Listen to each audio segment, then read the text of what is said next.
Welcome back to Urban Legends After Dark. Tonight, we are delving into a tale that has haunted sleepovers and campfire gatherings for decades. A story that preys on our deepest anxieties about isolation, vulnerability, and the sanctity of our own homes. This is The Babysitter and the Man Upstairs. It was a Tuesday evening in late November, the kind of night where the cold seems to seep through the window panes and the wind howls like a wounded animal through the barren branches of the trees. 16-year-old Sarah had just arrived at the Miller residence. The Millers lived in a sprawling, three-story Victorian home at the end of a long, heavily wooded cul-de-sac. It was the sort of house that loomed in the darkness, its towering silhouette cutting a jagged shape against the storm clouds gathering above. The house was beautiful, undeniably, but it was also intimidating. With its high ceilings, dark mahogany woodwork, and seemingly endless corridors, it felt less like a home and more like a museum, or a mausoleum. Mr. and Mrs. Miller were attending a gala in the city and wouldn't be back until well past midnight. "The kids are already asleep upstairs," Mrs. Miller had whispered, adjusting her pearl necklace in the hallway mirror. "They're in their rooms at the very end of the second-floor hall. They shouldn't wake up. Just make yourself comfortable downstairs. There's food in the fridge, and the TV is in the den." With a click of the heavy oak front door, they were gone. And Sarah was alone. The silence that descended on the house was immediate and absolute. It wasn't a peaceful silence. It was a heavy, expectant quiet. The kind of quiet that amplifies every creak of the floorboards, every groan of the settling foundation. Sarah walked into the den, her footsteps echoing slightly on the hardwood floors.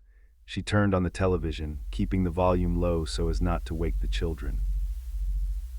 Outside, the storm finally broke. Rain began to lash against the massive windows, and the wind rattled the glass in its antique frames. For the first hour, everything was perfectly normal. Sarah did her homework, she ate a slice of pizza, she watched a rerun of a sitcom. But as the night wore on, the sheer size of the house began to press in on her. The shadows in the corners of the room seemed to stretch and lengthen. The ticking of the grandfather clock in the hallway sounded unnaturally loud. Tog, tog, tog, tog. Then the phone rang. It wasn't a modern ringtone. It was a sharp, jarring trill from the heavy, rotary landline sitting on the desk in the corner of the den. Ring. Ring. Sarah jumped. She stared at the phone for a moment before standing up and crossing the room. She picked up the receiver. "Hello," she said. There was no response. "Hello, Mr. Miller." Nothing but static, and then beneath the static, a sound. It was breathing. Heavy, wet, rhythmic breathing. "Is someone there?" Sarah asked, her voice trembling slightly. The breathing continued for a few agonizing seconds, and then, click, the line went dead. Sarah hung up the phone, her heart hammering against her ribs. She told herself it was just a prank, some kids from school maybe, or a wrong number, just a creepy wrong number. She sat back down on the sofa, pulling a knitted blanket tightly around her shoulders. She tried to focus on the television, but her eyes kept darting back to the phone.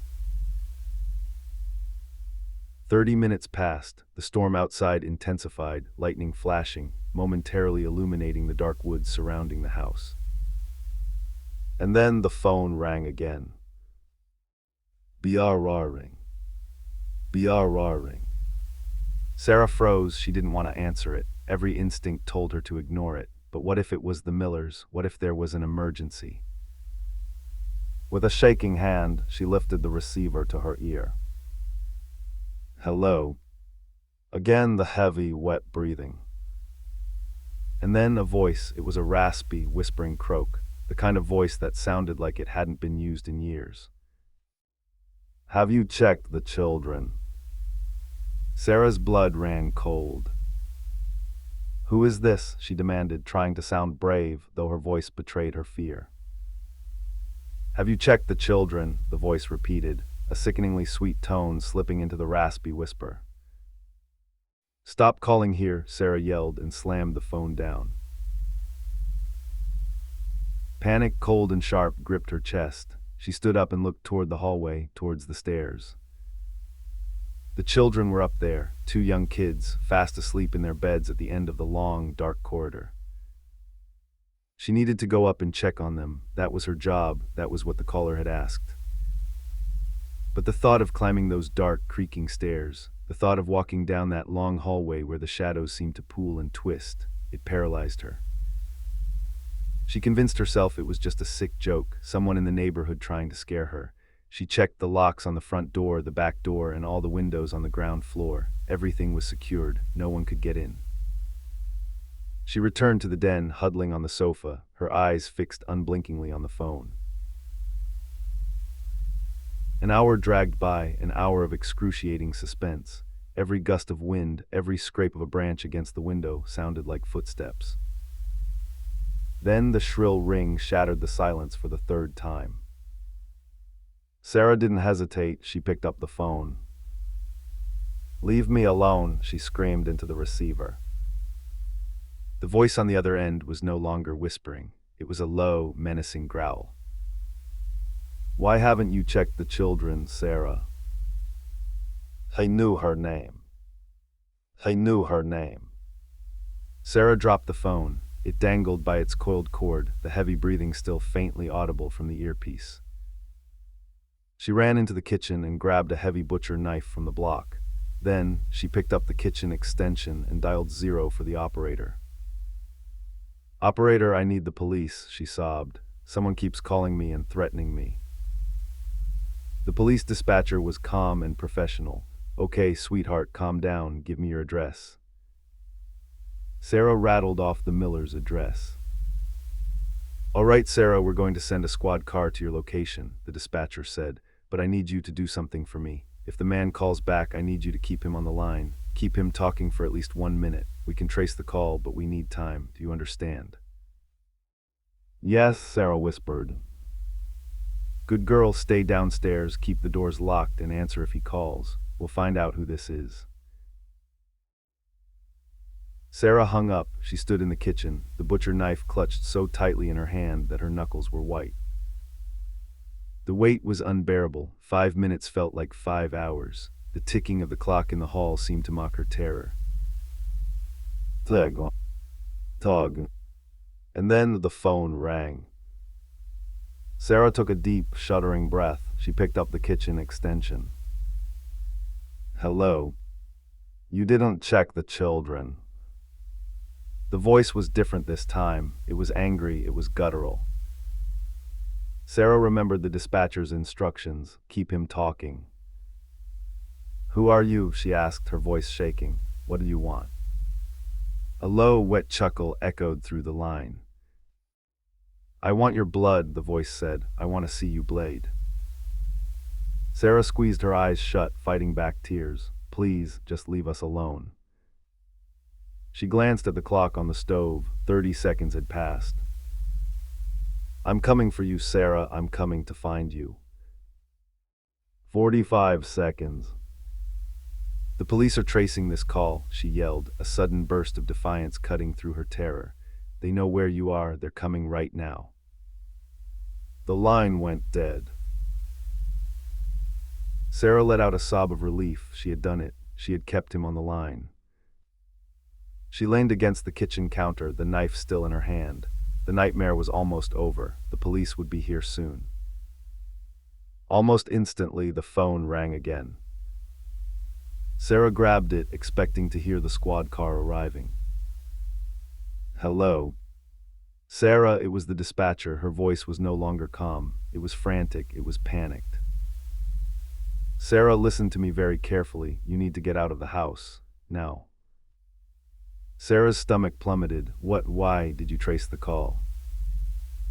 Sarah dropped the phone, run to the front door, and get out of the house. The dispatcher screamed. "Why?" Sarah shrieked.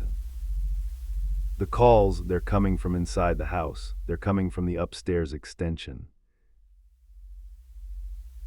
The world seemed to stop spinning. The sound of the storm outside faded into a dull roar. Inside the house. Upstairs. Where the children were. Sarah dropped the phone. It clattered against the tile floor. She turned and bolted for the hallway, sprinting toward the heavy oak front door. Her fingers fumbled with the deadbolt, sliding it open with a metallic clack. She threw the door open, the freezing wind and rain immediately rushing in to bite at her skin. Before she stepped out into the night, she made a mistake. She looked back. She looked back up the massive, curving staircase leading to the second floor.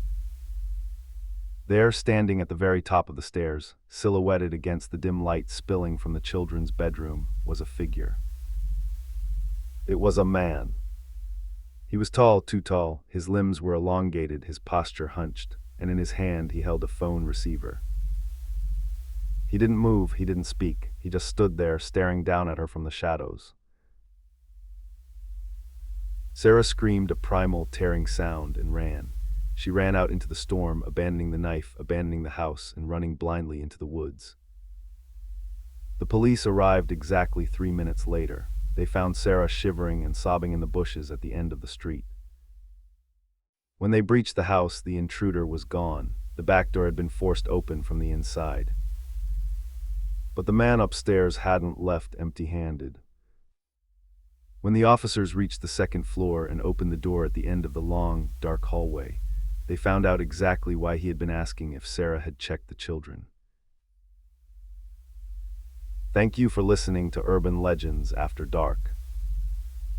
This has been an audio drama production. The stories are fiction, but the fear is very real. Lock your doors, check your windows.